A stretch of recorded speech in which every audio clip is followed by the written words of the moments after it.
E aí pessoal, tudo bem? Aqui é o Sandro Padial, canal Padial Jiu-Jitsu. Já vou pedindo aí para você me ajudar, dá uma curtida no vídeo, dá um like, passa aí para os amigos, segue o canal, né? Bom, hoje vou colocar um material aí para vocês, uma entrevista com o mestre Vasco Bento, uma entrevista muito legal, falando aí tudo aí sobre a linhagem Fada, novamente colaborando com o nosso canal. Obrigado, Renan Fada, que cedeu esse vídeo para nós. Tá? Então, já tem uma entrevista com os dois aqui, falando sobre linhagem Fada, falando sobre o avô do Renan, né, o grande mestre Fada. O mestre Vasco Bento é um grande conhecedor aí da linhagem Fada, então também participaram os dois aí junto naquela matéria que a gente fez sobre o mestre Munir Salomão, que está aqui no canal também. Então é isso aí, pessoal, trazendo mais conteúdo. Obrigado novamente por conceder essa entrevista aqui para o nosso canal. E é isso aí, aproveitem. Grande abraço aí, turma.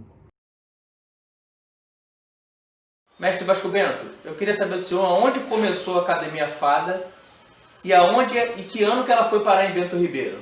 Olha, diz a história o seguinte, que a Academia Fada começou no quintal da casa do Xandu, do mestre Xandu, né? No terreno. Sim. Ali ao lado do terreno do Xandu. Tinha lá uma cobertura e ali o grande mestre, juntamente com o Xandu, começaram a dar aula, né, para formar uma equipe Fada de Jiu-Jitsu, uma equipe aí de guerreiros, que depois vocês vão ver lá na frente, né? E ali deu início, o pontapé inicial, né? E desse pontapé inicial foram para Bento Ribeiro, em frente ali o viaduto, onde hoje funciona lá ainda a Academia Fada, que reabriu esse mês aí passado por aí, né? Então depois, poucos anos depois, a academia também pegou fogo, né? E aí eles pegaram lá o Cedol Freitas, que é ali numa esquina atrás da casa do Xandu, tem um largo e tem um prédio imenso chamado Cedol Freitas. E ali eles passaram a dar aula nesse lugar, né? Até reformarem a academia e voltar para Bento Ribeiro, nesse prédio que hoje funciona ainda como Academia Fada, nas mãos de um descendente da Fada, que é o Hélio Fada. Bom, em relação às turmas, a primeira turma na Fábrica de Campeões. Isso, então, ali na década de 50 que começou, né, eles formaram alguns atletas já de ponta, né? E esses atletas de ponta que iniciaram os primeiros, né? Não teve só atletas de ponta, mas teve também professores formados, como Deoclésio Paulo, né? O mestre hoje, o mestre Deoclésio Paulo, né? Ali o segundo, que o primeiro aluno foi o Xandu, né? Mas tiveram ali, quando o Xandu se formou a preta, tiveram ali o Deoclésio Paulo, que foi praticamente o primeiro como aluno, depois do Xandu, Valdomiro Santos, né? Que é muito antigo também, um dos pioneiros, e ali veio, vou contar os principais, o Aderbal Batista, ali teve o Ventapane, Manuel Português, entre outros que vai ser relatado por escrito na memória ali da Fada, né? Na biografia da Fada que nós fizemos juntamente com grandes mestres, mestres esses que participaram da vida da Fada, que treinaram na Fada, dentro da Fada, toda a sua vida ali. Essa foi, né, a primeira turma, mestre? Essa foi a primeira turma da Fada, né? Contei alguns, mas ali relata, né, no documentário que tem bastante gente ali também. Eu estou falando dos principais atletas, né? Isso na década de 50, né? Onde teve o confronto da Gracie com a Fada, versus a Fada, em 1954. E a segunda geração?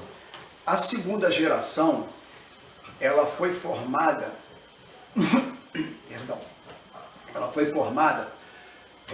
pelos atletas Ovidio Dias de Oliveira, que era um grande lutador,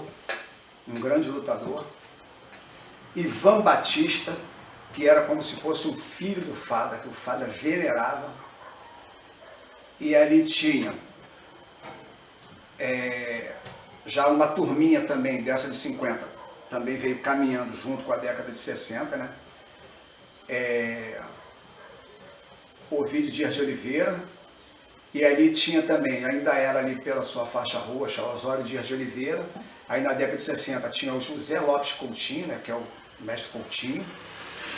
O mestre Coutinho. E alguns outros atletas aí também, que também está relatado no documentário ali, feito por grandes mestres. Depois dessa segunda turma, vocês ainda teve a terceira turma. Aí teve a terceira turma que iniciou da década de 70. Só que essa terceira turma, na fada na década de 70, não tinha mais aquela fábrica de campeões ao qual o Xandu e o grande mestre fada haviam feito, né? Que eles sempre falavam, aqui sempre foi fábrica de campeões, fábrica de campeões. E o mestre fada partiu para o trabalho no Carro do Porto, nessa época aí, década de 60, início.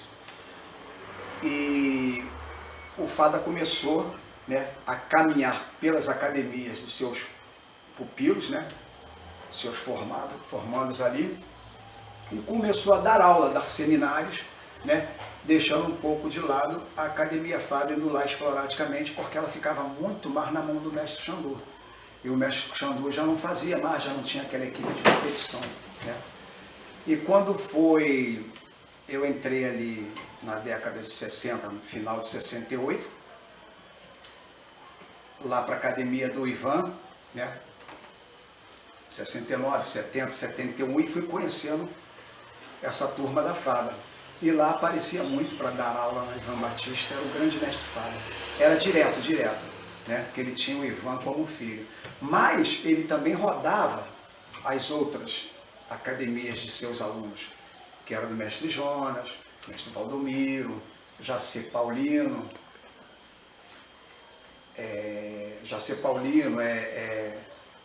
Munir Salomão, Rezende, mestre Rezende, João Rezende, mestre João Rezende, mestre Ederbal Batista, né, escrevendo assim, e outros também que ele rodava, girava as academias, dando seu seminário, deixando a academia um pouco parada. Mas, em 1974, surgiu uma outra equipe dentro do prédio da fada de Bento Ribeiro, né? Porque tinha a fada de Cascadura, que era do Humberto Fada, junto com seu filho ali, o Fada, eles lá em Cascadura, e existia a fada de Bento Ribeiro, que era a fábrica de campeões. Dali é que saía a fábrica de campeões. Esse sucesso todo da fada foi com essas turmas do mestre fada junto com o mestre Xandu, né? Existia lá Cascadura, lá, e a gente aqui.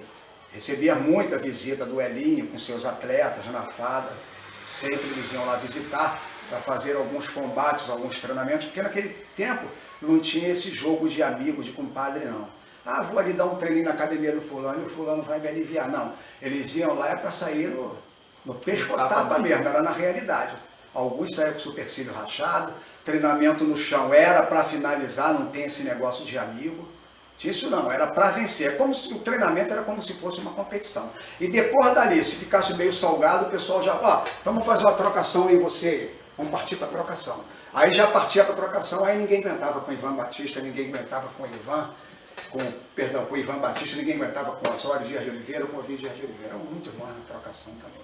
Então, como estava dizendo aqui que em 1974 faleceu o Ivan Batista, aquela turma aguerrida do Ivan Batista que estava fazendo muito sucesso, pegando em várias competições, uma turma grande, uma turma de elite, que tinha ali Jorge Cruz, que tinha Jurandir, Jorge Santos, Ivan Brasil, Carlos Nascimento, João Motorista, Cati, entre outros. Eu também vim de lá, participava dessa elite, Dionísio Guimarães, Lísio Guimarães, Souza, Adalberto, Osmani Fu e outros, né, que era uma equipe grande. Nós fomos todos, depois do falecimento do Ivan Batista em 1974, ao qual relata ali no documentário data, dia, mês e hora, tudo certinho, até sepultura, tem o número da sepultura dele, que só até hoje quem tem essa carta que o mestre Fada leu no dia do sepultamento, quem tem esse documento original sou eu, que tem esse documento original, está ali na pasta desse acervo, né, que eu tenho. E aí essa turma do Ivan Batista foi parar lá na Fada de Bento Ribeiro. E quando nós chegamos lá, encontramos tudo parado, né? Ali havia alguns atletas que estavam iniciando, né?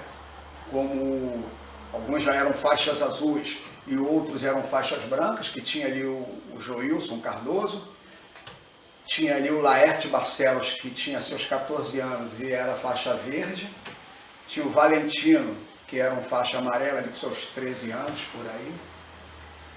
E aí tinha mais alguns outros, né? Tinha o Monsueto Gomes, que acabaram aí de entrar há pouco tempo também. Tinha o Fernando Pereira, né? Que é faixa roxa, do meu tempo.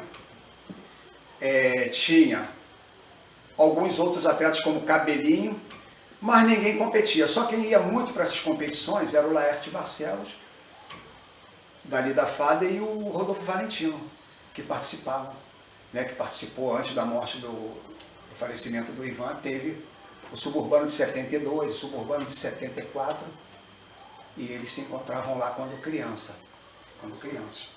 E aí nós começamos ali, já tínhamos participado, eu e essa turma toda que eu falei do Suburbano.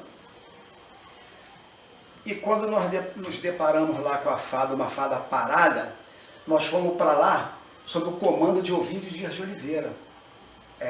Que ninguém fala de Ovidio Dias de Oliveira. Todo mundo fala de si próprio. Entendeu? As pessoas falam muito de si, sem ter vivido dentro da Fada, a realidade da Fada, sem ter participado, sem ter ajudado a Fada a ficar lá no topo. Por quê? Porque Ovidio era um dos melhores. O Ivan tinha falecido. Então ninguém fala de Ovidio Dias de Oliveira. E o Ovidio fez ali uma grande equipe, uma revolução dentro da Fada, né? Com o apoio do grande mestre Xandu, do próprio mestre Fada. E o Ovidio começou a pegar uma por uma e vencendo, como relata também no documentário. Ele tem dia e data e mês, data, mês, né? E o ano de todas as competições que o Ovidio Dias de Oliveira fez ali, relata também no documento que está aí, né? E o Ovidio deu um levante na academia e passou assim, junto com o Ovidio e o Xandu, a equipe, o Xandu denominou de equipe elite. Equipe elite, né? E essa equipe elite era treinada por Ovidio Dias de Oliveira. O Osório Dias de Oliveira também ajudava, mas trabalhava muito na light e aparecia algumas vezes. Paulo Gomes também ajudou muito a equipe elite, né? Ajudou a equipe elite, era faixa marrom em 75, foi a preta em 1976. Né? Quando eu fui para lá, já fui na Arroz Quarto Grau, ele ajudou também nas aulas do pessoal, mas também não era aquela aula direta. Quem dava aula direta e formou a equipe, fez a equipe ficar forte, se chama Ovidio Dias de Oliveira, né? E mais um detalhe, voltando um pouco atrás, na década de 60, nessa equipe Jacarandá, denominada pelo Fada e pelo Xandu, que eu já falei que era Ovidio, Ivan e assim, papapá, né? Essa equipe, ela foi treinada por também Ovidio Dias de Oliveira, Ivan Batista e José Lopes Coutinho. Só, né? Ali já estava entrando aí pelo meado da década de 60, Paulo Gomes fez até um relato num grupo, né, que ele passou a participar, foi levado por um irmão, né? E aí dali em diante, lá na frente, ele foi a faixa marrom e começou a ajudar também na equipe elite ali, né? Mas esporadicamente também. Mas o Paulinho ia para lá muito treinar, né? E fazer aqueles desafios que tinha. Aí ele já começou a passar Joilson, já começou a entrar também Monsueto, eu, Marcos Costa. Então essas foram as 3 gerações da Academia Fada, né? 3 gerações. Teve a primeira geração que venceu os Gracies, né? Teve a primeira geração, que também está relatado ali, que participaram das preliminares de Carson Gracie versus Valdemar Santana, que lutaram lá com o Aderbal, foi campeão, e Nilo Gutierrez. Inclusive em um livro relata que Nilo Gutierrez, ali no card, estava como Academia Gracie, mas negativo. É Academia Fada, está no livro ali. Academia Fada. E esses atletas se despontaram nessa Carson Gracie versus Valdemar Santana. Né?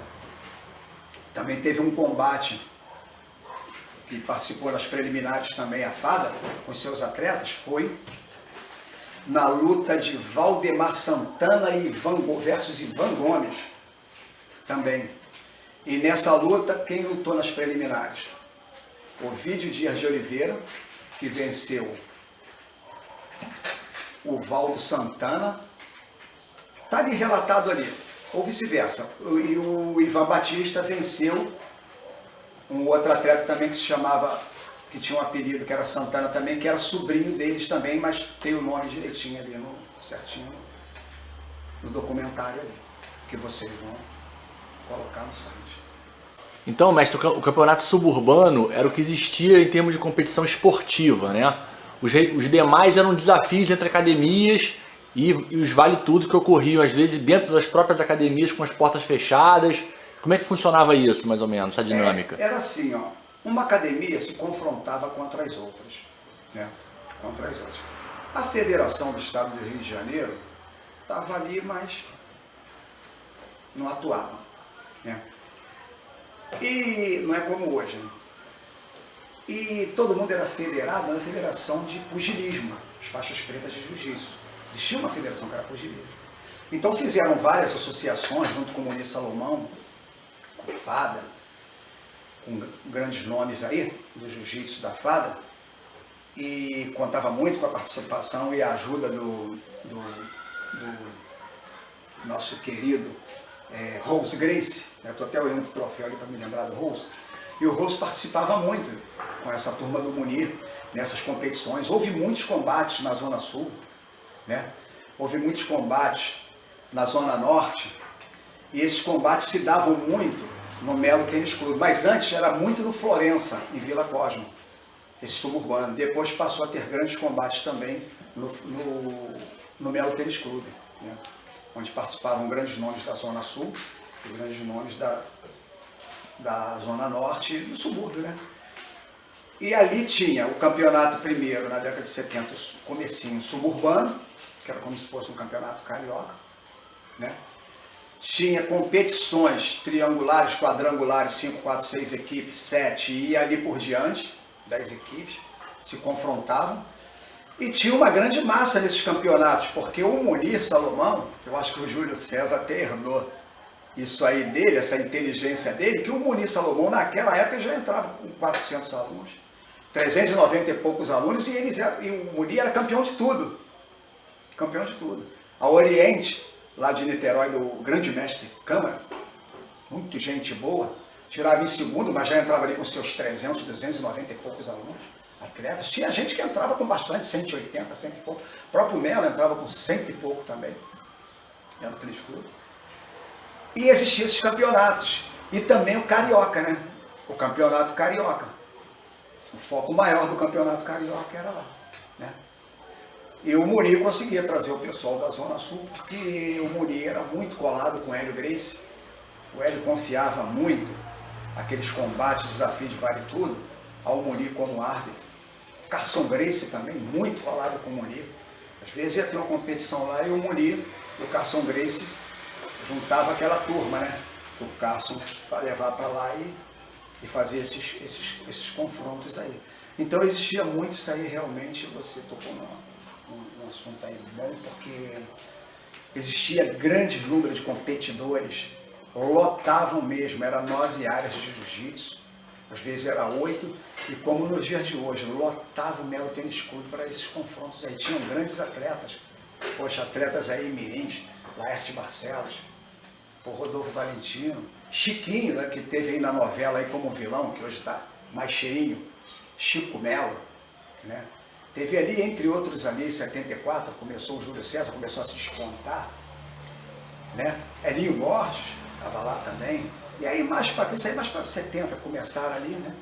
Aí mais um pouquinho para frente ali, aí veio aí o Sérgio Basta, Ignácio, 2 feras aí, né?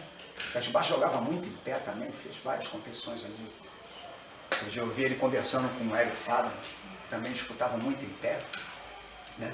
Então existiam essas competições. Joilson Cardoso, que foi 3 vezes campeão carioca aí, 80, 81, lutando com grandes nomes como Júlio César Pereira, Jeff Tinha, com Hércules Batista na final. O Joilson foi campeão, 3 vezes campeão carioca, né? Começou a se destacar nessa época aí. E esse aí eram os combates que existiam na época. Então, também existia assim marcado combate contra outras artes marciais, né? Como Kung Fu, capoeira, judô, taekwondo, entre outras aí, aikido e boxe. Existiam muitos combates. Eles chegavam na academia e queriam fazer o combate contra o jiu-jitsu, que via o jiu-jitsu treinando de roupa no solo, achava por bem desafiar. E aí quando chegava na academia, o pessoal da fada, como na década de 80 na minha também, o que nós diríamos para essas pessoas? Ó, você chegou aqui, pegou a gente despreparado, então o cara chegava lá numa segunda-feira, por exemplo. Deixa para fazer no sábado, tem como você vir no sábado? Que aí a gente se prepara aí nessa luta solta, porque vocês são muito de luta solta, a gente se prepara para confrontar com você no sábado, senão a gente não tem nem chance. Aí isso cheirava meio que uma armadilha. Por quê? Porque se o cara apareceu do boxe, o capoeira, o judô, o aikido e o boxe e outras, kung fu, que apareciam na hora, botava ali aqueles 30 alunos, não ia ter graça, né? Então o que eu fazia? Marcava assim, um exemplo, foi na segunda, na terça, marcava para o sábado, e no sábado nós começávamos. Eu fiz isso muito em Campo Grande, com Arlas, com outros aí, até mesmo com Gabu. Nós marcávamos para o sábado e saímos convidando todos os comerciantes, todo o povo local, para assistir o combate. Só que o desafiante não sabia. Quando ele chegava lá, a casa estava cheia. E como no boxe, chegaram os desafiantes do boxe. E aí quando ele entrou, viu a casa cheia. Pô, legal, legal. Aí vamos fazer o confronto. Foi lutar com o Ovidio Dias de Oliveira. Quando foi eu lutar com o Ovidio Dias de Oliveira, o Ovidio estava de kimono, foi lá para dentro do vestiário e voltou de sunga de praia. Sunguinha de praia. Aí o boxe falou, ué, você não luta de kimono não? Falou assim, não, o jiu-jitsu ele luta com kimono, sem kimono, porque a fada era desse jeito, era com kimono, sem kimono, pancadaria, nós fazíamos muito soco. A fada era um exímio lutador de perna, esse braço. O Ovidio era muito exímio lutador de braço. Até nos surpreendeu. O Ivan Batista era terrível no braço e na perna, furava até saco. Eles eram bem formados pelo grande, mas fada nessa parte de luta solta, que veio muito fada. Esse jiu-jitsu, fada, uma defesa pessoal. E aí o Ovidio entrou. Quando o Ovidio entrou de sunga, ele falou, poxa, você não de kimono, coisa e tal, você vai lutar de sunga, eu vou lutar de sunga. E que ele armou para o boxe, que o boxe começou a sassaricar, ele deu um giro com esse pé na lateral, o calcanhar pegou na veia e ele caiu de cara no chão. Foi um segundo. Até surpreendeu que o Ovidio trocava muito o braço. Trocava muito com o braço. E aí, meu amigo, foi, né? Aquela coisa de louco ali. O povo vendo o jiu-jitsu vencendo. E aí foram outros e outros combates. Né? Com o Ovidio Dias de Oliveira, Osório entrava também. O Ivan já tinha falecido, mas depois eu vou contar o que teve lá no Ivan, um grande combate que teve lá contra o Karatê. Mas aí entrava também o Paulo Gomes até relatou ali no grupo ali de mestre que quando o cara saía, ele saía um pouco aqui meio torto, meio o nariz torto, meio sangrando, com escoriações e coisa e tal, porque o Paulo Gomes, todo mundo lutava solto, ninguém levava pro solo, né? E o Paulinho, que aí é chamado para o Paulo Gomes, para mim é Paulinho, que a gente andava na rua de Paulinho para lá e Paulinho para cá, Paulinho que nos ensinava também as malandragens da rua. E o Paulinho entrava de cotovelada, joelhada e soco, catuca daqui, escorava na parede, era um abraço. Deixou muita gente lá escalpelada ali na parede, assim como o Ovidio Dias, como o Coutinho também, pegava firme, aí jogava os alunos, era Ivan Brasil, Carlos Brasil, e aí era Jorge Cruz, o Jurandir também pegava, aí já entrava aí o Monsueto, já entrava o Joilson, eu também, e aí ele jogava para os atletas dele, né, que éramos nós, né? Pessoal mais novos, né? Então era por aí que acontecia esses desafios de vale tudo. Foram muitos, né? Teve um caso até que todo mundo comenta muito, saiu na mídia, daquele combate que teve em 1975, lá no Olímpico de Copacabana, né? Karatê versus os Gracies. Os Gracie lavaram o Karatê, lavaram. Eu tenho um amigo que eu fui conhecer, ele veio fazer uma aula comigo na faixa roxa do Hélio, em 1981, quando eu inaugurei minha academia ali em Santício, 79, 81 apareceu lá um aluno do Hélio Gracie que participou desse confronto. Quando eu comentei, ele falou, olha, eu quando comecei lá, o apelido dele era Rango, um negócio assim, né?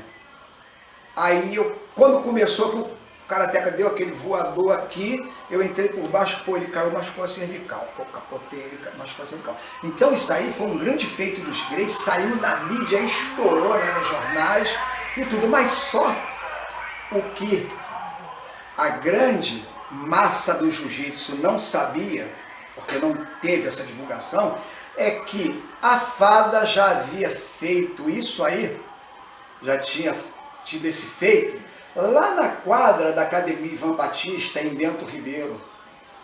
O mesmo grupo havia desafiado, mas quando? Em 1973. Quer dizer, foi primeiro que os Gracie levaram a fama mais alta, né? Então ali teve um confronto, e também eles desafiaram. Aí a massa da localidade, comércio e tudo, foram para lá. E quando chegaram lá, que os Karateka viram armado tudo na quadra, disseram para o mestre, para o professor Ivan na época, que era o 3º grau, Ovidio Dias de Oliveira, 3º grau, mestre Coutinho, 1º grau. Em 1973, Osório Dias de Oliveira tinha ido para Preto 70, 1º grau. E os alunos todos, que tinha ali Levi Meirelles, tinha ali o Ivan Brasil, essa turma toda que eu contei ali, que formou a equipe elite, era de lá, né? Então, lá teve esse confronto contra o Karatê. Os Karateka falaram assim, pô, não é melhor botar um tatame para que vocês não se machuquem? Eu falei, vamos fazer na quadra mesmo. Aí começou o confronto.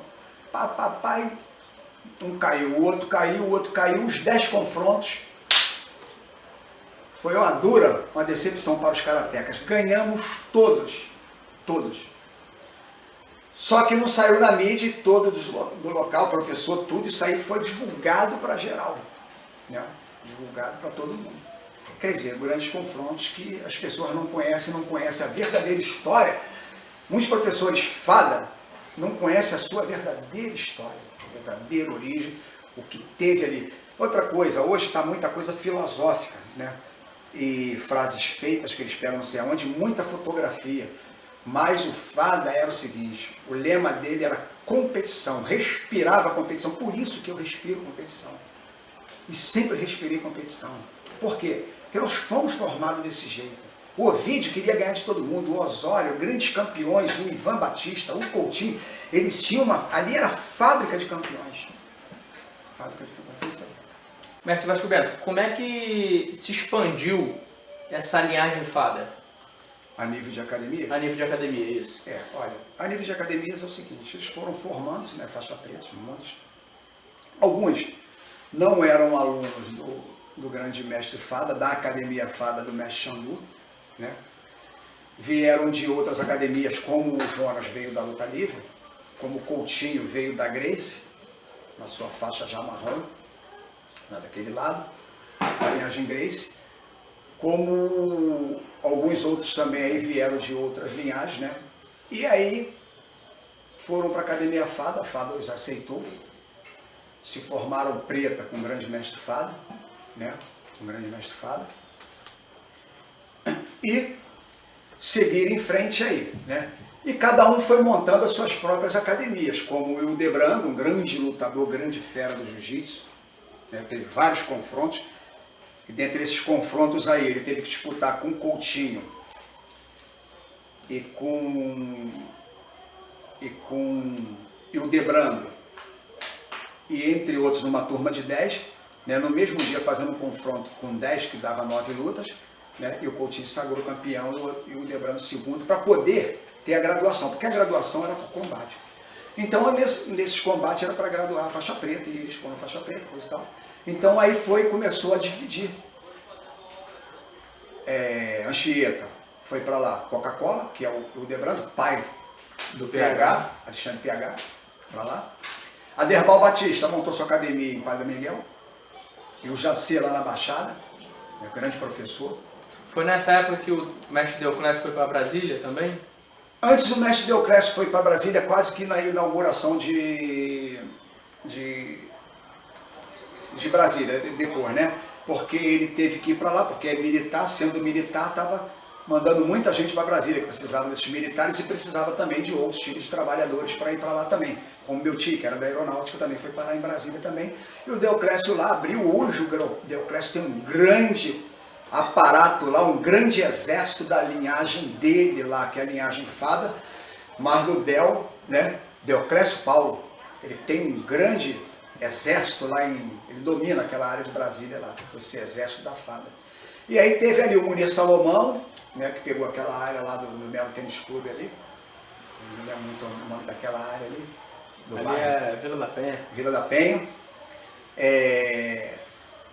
E outros aí também que foram formados pelos alunos do grande mestre Fada, como o Rezende, que foi formado pelo João, formado pelo Fada, João Rezende, que tinha lá na Pavuna também, né, o seu exército lá, entre outros. A Aranha já veio do Borrachinha, e aí já foi também do Fada, também tinha o seu grupo que foi o professor do Guedes, né, Luiz Carlos Guedes, foi por ele, que o Aranha, aproveitando o ensejo, levava o Guedes 75, 74, 76 para dar treino lá na Fada.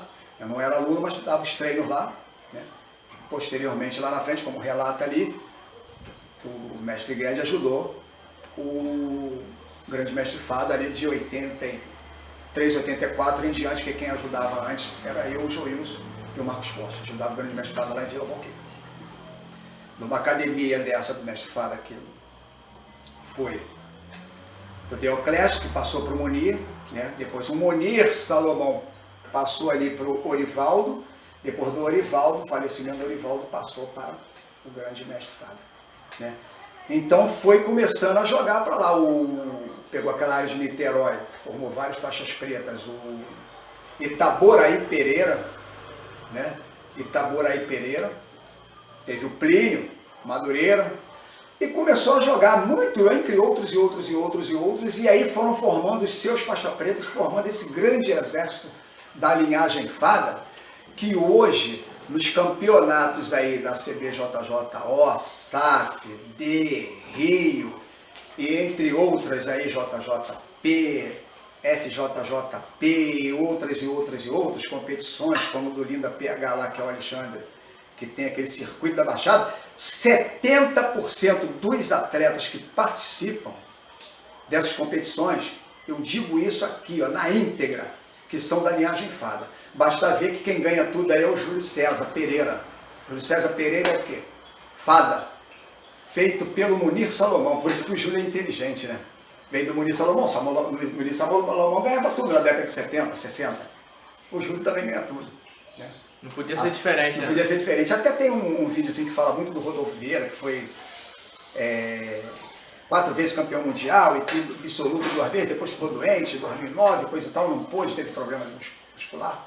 E voltou aí, conta a história do Rodolfo Vieira, né, que foi aluno do Júlio César, e que o Arlas Maia e Bruno que fizeram o Rodolfo Vieira, que já era campeão, e depois ele teve que ir. A gente não condena nunca o Rodolfo, porque o Rodolfo tinha que procurar um caminho para que ele se despontasse. Teve o apoio do professor Arlas Maia, que foi meu primeiro faixa preta formado por mim, e está comigo de branca preta, formado por mim de branca preta, que teve o Bruno, que foi meu faixa azul, levado pelo Arla, que o Arla o formou faixa preta, que depois ele da azul e foi para lá para o Arla, mas antes ele já era aluno do Arla, desde pequenininho, de criancinha, né?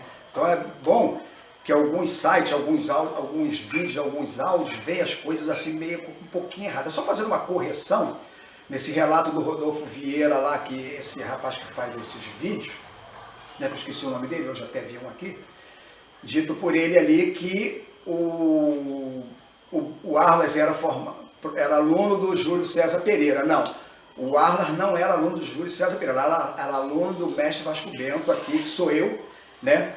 Aluno do mestre Vasco Bento, de branca a preta, Então nesse áudio que fala do Rodolfo Pereira, que fala do Júlio César Pereira, diz que o Arlas foi aluno do mestre Júlio César. Não, negativo. E o Júlio, com esse sucesso todo, ajudou muito o Rodolfo aí, botou o Rodolfo para frente, que se ele fica na base, lá junto com o Arlas Maia, ele não ia ter, assim, como participar de tudo isso aí, porque já não tinha mais ninguém para treinar. Pretas lá eram menos, e na GF tinha aquele bonde, aquele exército, né? Então foi assim que a fada foi se despontando aí. Então eu digo que 70% das competições são da linha de fada. Basta ver aí. Quando ganha aí, por exemplo, a fada ali no campeonato tira em terceiro, o GF Team tira em primeiro. Lá tira um que é da linhagem fada em primeiro, em segundo, terceiro, quarto. A GF Team tira em primeiro, a linhagem fada. Foi assim que foi crescendo a linhagem fada. Até muitos perguntam, mas por quê? Porque muitos também não foram igual a mim, que levou o nome fada, fazendo competições com o nome fada, levantando a bandeira da fada, com bandeira da fada, não para ganhar dinheiro, porque, pô, eu não sou rico, não tenho nem grana, mas era o amor que eu tinha pelo fada, porque, pô, andava com fada para cima e para baixo, para praia, para tudo, né? E eu, Joilson, Mansueto, frequentava muito a casa do fada. E acho que o senhor deve se sentir muito orgulhoso, porque o senhor formou o Arlas teve o aluno que é o Rodolfo Vieira, que hoje é top aí no jiu-jitsu, né? Que chegou um momento que teve que encaminhar o Rodolfo Vieira para o Júlio César, que é fada também. Que é fada. Né? É engraçado que, justamente, o Júlio César foi da fada, a gente aplaude, bate palma pro Júlio, porque, pô, eu admiro muito o Júlio, o mestre Júlio, tá sempre aí, né? Se despontando, é inteligentíssimo, né? E aí eu bato palma assim, até o Júlio agora na graduação da fada, Júlio não, perdão, com o Rodolfo Vieira, teve na graduação da fada, que ele tem muito apreço pelo Arla, atende qualquer pedido do Arla, né, para fazer qualquer tipo de coisa lá, seminário, aula, aulão, treino, e o Rodolfo gosta muito dele, ama muito o Arla, né? E o Rodolfo foi lá agora na graduação de fim de ano, o Léo Freitas estava lá também, presenciou. E eu chegando ali na rua para estacionar, vi um carro preto, pô, o cara fazendo uma besteira dessa aí, meu Deus. Aí quando dobrei a curva, ele falou assim, mestre das cobertas, era o Rodolfo. Eu falei, vou botar o carro aqui, arrumei uma vaga para tu. Toma, bota aqui atrás do meu, cheguei para frente, botei. Quem tava caçando vaga, porque ali com a rua é complicado. E ele veio comigo trocando uma ideia, chegou no banheiro e não tinha uma faixa preta, aí com muito orgulho, eu tenho uma faixa preta de 40 anos de jiu-jitsu, aí ele botou, me sentia até orgulhoso, né? Ver o Rodoveiro com a minha faixa preta ali. Aí eu falei, pô, depois que eu pegar aquela preta ali, de velho, eu vou dar o couro em todo mundo. Vai ter outro peso, né? Vai dar um peso, né? Essa faixa foi me dada aí pelo Júlio César Treino Real, que é uma academia lá em Corre, foi me dada de presente, né? Uma festividade de 40 anos dele, e me presenteou com a faixa de 40 anos de preta de jiu-jitsu. E aí o Rodolfo lá, tirando foto com todo mundo, conversando muito comigo, até achei engraçado, até estranho, que ele falou assim, mestre, pô, tem que marcar com o senhor, para o senhor me dar umas aulas, coisa e tal. Eu ouvi a humildade, né, do atleta, um grande campeão. Aí eu falei assim, não, vamos marcar sim, mas aqui dentro da cabeça estava assim, pô, eu tô querendo ter umas aulas contigo, meu irmão. Eu tô precisando ter umas aulas contigo, Rodolfo, mas só que eu não falei pro Rodolfo, não. Entendeu? Brincando, mas pô, cara, sensacional, um garoto sensacional. Na 2006, lá para 2007, ele era muito colado com o Fabrício, né? Antes desse sucesso todo, ele vivia lá em Muriqui, Bicuí, lá na casa do Fabrício. Agora a vida dele complicou muito, ele já não vai muito mais no Fabrício, mas naquele tempo que ele era faixa marrom. Me apareceu lá na academia, apareceu lá com seus 16, 17 anos, pô, parecia um animal, um touro desse tamanho. Eu falei, moleque. Aí eu olhei pro moleque, falei, só trouxe esse moleque aqui, o Rodolfo Vieira, para dar um treino aqui, coisa, deixa aí. Aí tinha lá um montão de faixa roxa meu, um montão de lutador grande desse tamanho, que era Rodrigo do Mercado, Fabrício, um monte. Aí o Rodolfo começou a triturar todo mundo, sem kimono. Fabrício, de onde tu tirou essa porcaria? Esse cara é maluco, rapaz. Quando tu arrumou isso aí, rapaz? Aí ele contou, não, eu sou aluno do mestre, do seu primeiro faixa preta. Eu falei, Eduardo, isso, e do Bruno Souza, sou aluno dele. Eu falei, caramba, moleque, tu dá pro negócio mesmo. E tu nasceu. Aí eu falo sempre pro Rodolfo que ele nasceu pra isso. Falei, tu nasceu pra isso, disse que era gordinho, coisa e tal, mas lá cresceu, porque ele já foi lá, já tava gordo, não, ele era brabo mesmo. E o Rodolfo, um touro, uma fortaleza técnico, amassou as moleques todas. Aí foi quando eu falei assim, pô, arruma essa porcaria aí, irmão. Que moleque é esse aí, cara? Moleque doido, pô, muito bom. Eu não sabia que o Rodolfo ia se transformar em 4 vezes campeão mundial. Pô, naquele dia era pra tirar um montão de foto com ele abraçado, beijando. Ô, vem cá, meu amigo. Ô, agarradão com o Rodolfo e deixei escapar essa daí. Mas não faltou oportunidade, que eu sempre estou com o Rodolfo Vieira aí. E a humildade do Rodolfo é tudo nessa vida. Mestre Vasco Bento, a gente vê também federações, confederações, associações. Você conhece todos esses mestres dessas unidades? Olha, eu conheço todo mundo. Que fizeram parte também da FADA? Da FADA Jiu-Jitsu? Ó, ali, o que acontece? Existem muitos grupos, existe aí a Associação de Mestres do Brasil, né? Que estão fazendo um trabalho até bom, né? Às vezes as pessoas comentam de algumas falhas, mas está um trabalho que está seguindo em diante. Ali tem pessoas sérias ali, né? Tem pessoas ali que foram realmente FADA, que da branca até em diante foram FADA, como tem o Monsueto Gomes, tem ali o Paulo Gomes, que é o Paulinho, tem o Osório Dias de Oliveira, né? Osório Dias de Oliveira, deixa eu ver quem mais ali. Esses que estão ali, depois eu posso até lembrar de alguns, mas a maioria foram dos alunos do grande mestre FADA, como alunos de Resende, que foi o Geraldo Flores, aluno do Resende, né? Alguns alunos que foi até mesmo aquele Moacir Luzia Vale, que o pai dele foi um grande lutador, né? Que lutou lá pela Zona Sul, não pela FADA, segundo consta a história, um livro aí de um grande mestre, né? Então ali são poucos que foram aluno da Academia FADA. Foram aluno da Academia FADA. A maioria é aluno do mestre FADA, que faz essa somatória desse exército FADA aqui, que é uma glória ter esses mestres conosco, né? De uma forma, são da linhagem FADA, né? São da linhagem FADA, de qualquer forma são da linhagem FADA. Tem alguns que nunca foram da linhagem FADA, mas foram apadrinhados pelo FADA, né? Tem até um documento aqui, me empresta aqui, por favor, aquela outra pasta ali. Enquanto eu vou comentando, me empresta outra pasta, que eu acho que está na outra pasta. Então, respondendo a sua pergunta sobre associações de mestres, de grandes grupos aí que representam a FADA, né? Queira ou não queira, eu represento o que já falamos ali, que são todos FADA, porque é aluno de FADA. Sim, com certeza. Alguns não foram alunos de FADA, mas foram depois adotados pelo FADA, né? Então, nós temos aí, são vários, tem a Associação de Mestres do Brasil, que eu já falei, que faz um bom trabalho, né? Dentro dessa área de jiu-jitsu, e nem todos são FADA, ou nós temos conhecimento de tê-los visto na FADA nesses anos todos, os 40 anos que eu estou lá de jiu-jitsu, e outros que estiveram lá há mais de 50 anos de jiu-jitsu não ouviram nem falar o nome, né? Mas alunos do aluno que veio e alguns receberam diplomação do grande mestre FADA, né? Porque relata-se ali no documento que a FADA fechou em 79. De 79 para lá, ela passou a ser chamada Centro Cultural Esportivo, né?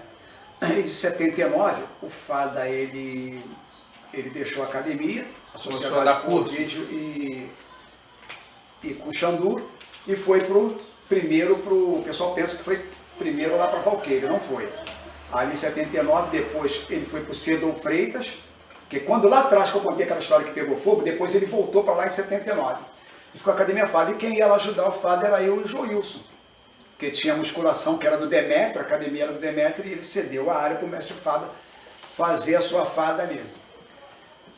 E dali eu e o Joilson só ajudávamos o grande mestre FADA. Foi quando aí, mas por finalzinho de 80, 81, ele começou lá em Vila Valqueira, e nós o acompanhamos, dando aula para ele.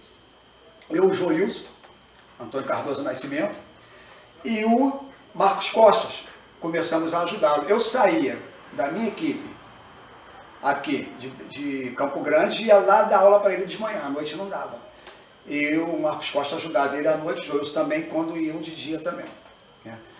E aí depois o Guedes também começou a ajudar o grande mestre FADA lá, né, se juntou ali com o mestre Fada, trabalhava muito na Polícia Militar, né, dava seus cursos, sempre na atividade do jiu-jitsu, com grandes nomes lá, dos Gracie, que era o Vija, entre outros, sempre acompanhando os caras, até mesmo na segurança e fazendo trabalho de jiu-jitsu, como defesa pessoal no próprio quartel e outros lugares, né? Assim como Paulo Gomes também dava aula em outros lugares, até mesmo corporação e tudo, Monsueto Gomes também, né?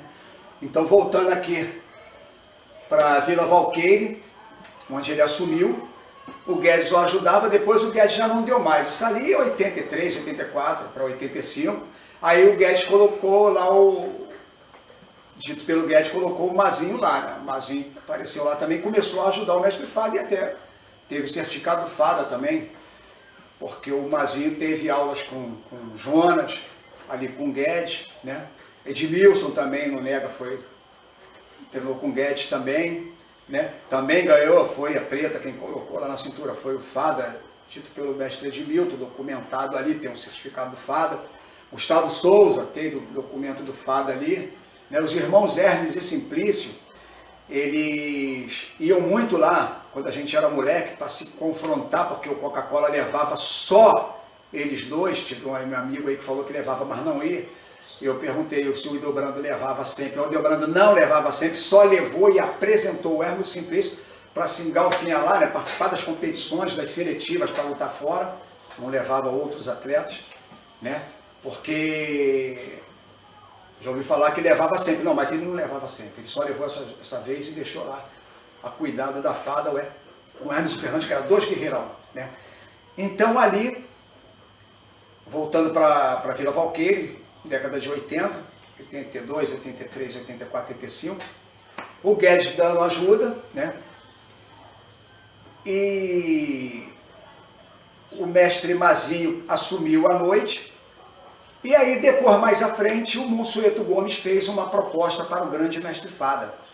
Eu vou voltar lá nas associações, tá? Mas aí para ir nas associações, que depois que surgiu com o mestre Guedes e o mestre Wilson, eu tenho que voltar nesse passado aí. E o mestre Fada, né, junto com o Guedes ali, que deu um grande apoio ao mestre Fada, e depois o Mazinho foi para lá dar esse apoio, e mais na frente o Monsueto chamou o mestre Fada para reintegrar a academia, Centro Cultural Esportivo, que era ex-Fada. E o Monsueto tinha esse poder, junto com o mestre Fada, para colocar e dar continuidade à Academia Fada. Mas tinha o Xandu, entendeu? Que não estava mais aceitando, e eles fizeram o Centro Cultural Esportivo, porque a saída do Fada de lá foi por uma ordem de sociedade, né? Um desacordo de sociedade, amigavelmente, e aí o Fada saiu, o Xandu ficou, acabou a Fada. Passou a ser Centro Cultural Esportivo. Nesse Centro Cultural Esportivo, o Monsueto chamou o Fada e deu uma diretoria, né? Que reataram ali, vamos dizer assim, a amizade, e o Xandu passou a ser diretor, o Ovidio Dias diretor sócio também, e deram a sociedade novamente para o Fada, e o Fada contribuiu e muito ali, né? Os três juntos, e o Monsueto era o dono. E aquilo ali passaram-se alguns anos, né? O mestre Guedes, então, também ali passou a frequentar mais aquele grupo, entre outros, e havia ali, quem tem esse acervo aí, dessa época aí de 80, de 85 para frente, mais um pouco, é o grande mestre Guedes. Tem um acervo muito grande, que tem as fotos ali até com Robson Gracie no aniversário de Fada, graduações, festividades, tinham muitos. Fada participava muito disso ali no Centro Cultural Esportivo, não era Fada, né? Deixa bem claro. E lá estava o Munir, estava entre outros, mestre Jonas, grandes mestres, João Rezende, esses todos que eu citei estavam muito lá. Eu quase não comparecia, porque eu tinha minha vida em Campo Grande, né, Joilson lá em Santa Cruz da Serra, então a gente estava mais, era muito trabalho para a gente, muito forte, muito pesado dentro do jiu-jitsu e outras atividades. A gente quase não comparecia, eles estavam sempre ali. Então o mestre Guedes aí teve uma grande participação da vida da Fada nessa década, porque ele organizava as festividades, o aniversário de Fada, aquele bolo bonito que o Guedes tem lá, e tudo, né? E aí, falando da associação aí que o mestre Guedes tem junto com outros grandes mestres, né? Que já dissemos que são da linhagem Fada, né? esses mestres estão lá com ele lá. Alguns nós conhecemos, alguns mestres até pararam anos e anos e anos, mas foram reconhecidos, como a Mauri Guarilha, que de 72 para cá já não treinava mais, mas teve um grande feito lá, acharam por bem graduar, e outros também que voltaram, e outros que tiveram sua atividade contínua, diretamente, né? Nessa vida esportiva do jiu-jitsu, levantando a bandeira do jiu-jitsu. Teve muitos que não foram aluno deles, muitos até teve, como relata aqui, os 75 anos de jiu-jitsu do grande mestre Fada, na revista Kiai, tem aqui um documento, uma matéria muito importante da graduação de cada um. Da graduação de cada um está aqui, que pode botar, fotografar e colocar, escanear e colocar no site, esse documento, né, que diz assim, ó, 1º de agosto de 1975, revista Kiai. Oswaldo Batista Fada completa seus 75 anos com a reunião de confraternização promovida por seus inúmeros alunos. A Kiai esteve presente, era grande revista, grossa beça. Essa revista era, na época, não tinha tatame, não tinha nada, ela era a principal revista do Brasil, rodava o Brasil todo, falava de todas as artes marciais, mas muito jiu-jitsu e de outras artes marciais. Então aqui teve presente 7 mestres do grande mestre Fada, né? Que foi pioneiro na zona de jiu-jitsu na Zona Norte. Né? Aí Fada, que iniciou 37 anos, isso aí já vai ser contado lá, né? Aí aqui dizendo aqui, são 7 faixas pretas. Porque o mestre Fada, ele só hoje tem uma infinidade que às vezes todo mundo pensa, a nação jiu-jiteira pensa, que todo mundo foi formado pelo Fada. Mas não foi. O Fada, ele só deixou 7 faixas pretas. E não formou todos eles, 7 mestres, perdão. O Fada só deixou em vida 7 mestres. Quais são? Munir Salomão, Jonas Silva, Itaboraí Pereira, João Rezende, Deoclésio Paulo, Valdomiro Santos e Aberbal Batista. Não fez mais nenhum mestre, deixou faixas pretas. Alguns que não treinaram com ele, mas pegaram o seu certificado de faixa preta. Desse grupo da MB, quem foi formado pelo grande mestre Fada foi Paulo Gomes, Paulinho, Monsueto Gomes, até que não participa lá do grupo, Joilson Cardoso, que junto comigo e Monsueto saímos a preta em 1977, graduado pelo grande mestre, e outros receberam já como faixa preta de seus professores, como já citei, de Gustavo, de Milson, e outros, né, tiveram a sua assinatura do grande mestre. E também teve outros aí, né, que aqui também, na festividade, encontrava-se lá, né, outros professores, aqui falando de mestre, aí tiveram os seus pupilos, como Manuel Rodrigues dos Santos, o faixa preta professor Carlos Antônio, faixa preta professor José Higino, que o José Higino era do Rame Karatê, depois passou a ser Rame Seixinjitsu, era do Judô, era da luta livre, um grande lutador, grande homem, conhece profundamente também o jiu-jitsu, e nessa época de 75 o mestre Fada o reconheceu como preta de jiu-jitsu, dando a ele a faixa preta professor, faixa preta lisa. Isso em 1995, né, que eu acho que posso ter até falado de 75, 1995, aos 75 anos da festividade do Fada. E aí, como viram aqui também, Carlos Santana, faixa preta, foi graduado a 2º grau, né? Genilson Costa, faixa preta 3º grau, Mário Pereira, que era aluno do mestre Wilson, treinou muito comigo lá em Realengo, eu também treinei na academia do Wilson, grande professor, também tive muita aula com ele, apesar de ser da Fada. O Mário Pereira, 3º grau, Cícero Salustiano Neto, até competiu comigo também, né, 3º grau, Luiz Carlos Guedes, faixa preta, 4º grau, e aí falando aqui dos faixas vermelhas, que eu já citei aí, né. Então esse documento aqui vê quem é da linhagem Fada e quem não é, quem foi apadreado. E aí, mais à frente, também o grande mestre Wilson passou a fazer parte da vida do grande mestre Fada, né? ali pelo final do ano 90, finalzinho do ano 90, aí, entre 99, porque 98, 97 eu estava perto do mestre Wilson. Participei muito de competições pelo mestre Wilson, como Rio e São Paulo, primeiro Zona Oeste, segundo Zona Oeste, São Paulo lá na Penha, as competições do Rio e São Paulo. O mestre Wilson seguia muita gente, ele era equipe mestre Wilson. E o mestre Wilson passou a fazer parte da família Fada nessa década, ajudando o mestre Fada em 11 seminários do grande mestre Fada, né?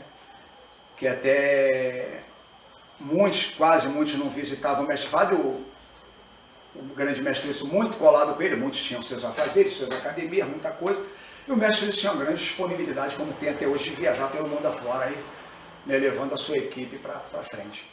E o mestre Wilson contribuiu muito aí já na velhice do grande mestre Fada, que o grande mestre Fada até o adotou, né? Tendo ele aí sido aluno lá no comecinho do Orivaldo, como ele mesmo relatou, há pouco tempo, e depois ele foi ser aluno do Albertino. E aluno do Albertino ele chegou à faixa preta, né?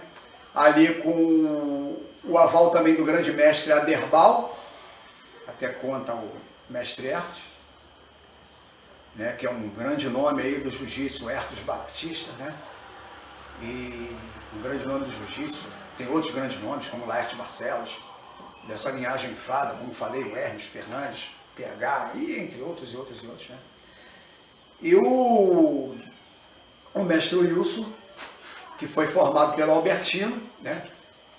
Quanto o mestre, quem amarrou a faixa foi o Aderbal, né? Foi adotado então pelo grande mestre Fada também, já no final da sua jornada aí do grande mestre, né? Então uma contribuição muito grande aí teve no mestre Guedes, com o mestre Fada, na linhagem Fada, e uma contribuição muito grande do grande mestre Wilson também,